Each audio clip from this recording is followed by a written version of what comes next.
Waan ku salaamay daawadii ku soo dhawo muuqaalkan maanta oo kaga hadli doono meelaha ugu khatarta badan adduunka ee aanad booqan karin haddii aad booqatona noloshaada 90% aad ka quusanayso. Dhulkaasi waxaa lambarka koowaad ku jira jasiiradda Snake Island Brazil oo ku taala waddanka Brazil. Sida magaca kaga muuqato jasiiraddan masaska ayaa xoreystay. Jasiiraddan waxaa meel walba aad lug dhigi karto yaala ama dhex fadhiya 2 mas ilaa wax ka badan, taasoo micnaheedu tahay macquul maaha inaad dhex socotid. Jasiiraddan waxay ku taalaa jasiiraddan Brazil. Dowladda Brazil waxay ku wargelisaa dadka inaan booqan karin jasiiraddan, lamana damaanad qaadi karo ammaankaaga xataa haddii lagu raaciyo ilaalo badan. Suurtagal maaha inaad ku dhex dalxiisto meeshan. Kaalinta labaad waxaa ku jira Lake Natron, waa haro ku taala Tanzania. Xaaladan waxaa ku badan kamboonka natron ee ka soo baxa aashatada ama qiiqa fulkaanaha. Kamboonkan haddaba sunta keenaya waxa uu ka kooban yahay sodium carbonate iyo sodium bicarbonate. Haddaba noolaha haradan ku dhaca waxa ay u beddeshaa qolfoof ama sida sanabka oo kale, waxaana sabab u ah milixda halka ku badan oo ah milix aad u sumaysan. Kaalinta saddexaad waxaa ku jira xuduudda labada Kuuriya, waa meel ka mid ah meelaha dunida ugu halista badan sidoo kale. Marka laga tago xuduudina ay tahay sidoo kale waa meel ay ku duugan yihiin ama ay ku aasan yihiin boqolaal miinooyin oo khatar gelinaya naftaada.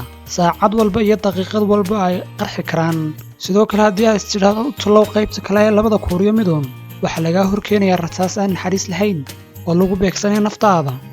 dadyow badan oo wajaha khatartaasi ayaa jiro ka soo baxsada waqooyiga Kuuriya oo ah halka uu xukumo kaliya taliyaha Kim Jong Un. Kaalinta afraad waxaa ku jira saddexagalka Bermuda, waa meel aad u halis badan sidoo kale. saddexagalka Bermuda waxa uu yaala waqooyiga badweynta Atlantic kula saaxiibaha Mareykanka. waxa ku maqan oo ay liqday maraakiib, doonyo iyo sidoo kale diyaarado oo badankoodu markii ay halka ku soo dhawaadeen la waayay meel ay jaan iyo codib ay dhigeen, isla markaana uu ka lumiyay xiriirka ay la sameeyeen meelihii ay ku socdeen. oo waxaa tusaale u ah 12 diyaaradood ee Mareykanka ka lumay isla markaana halka dul mariyay markii ugu wardimaysay sagaashamaadkii.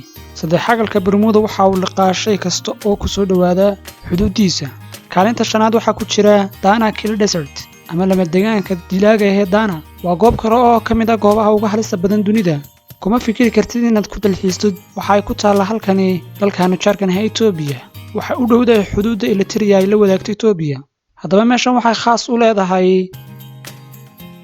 cimilo aad u xun, nolosha xayawaanka iyo dadku suurtagal kama aha. waxayna leedahay cusbo sun ah, waxaana la diiday in lagu dalxiiso iyo sidoo kale in la dego labadaba. daawadood ku maasanta daawashada muuqaalkan, fadlan la wadaag asxaabtaada.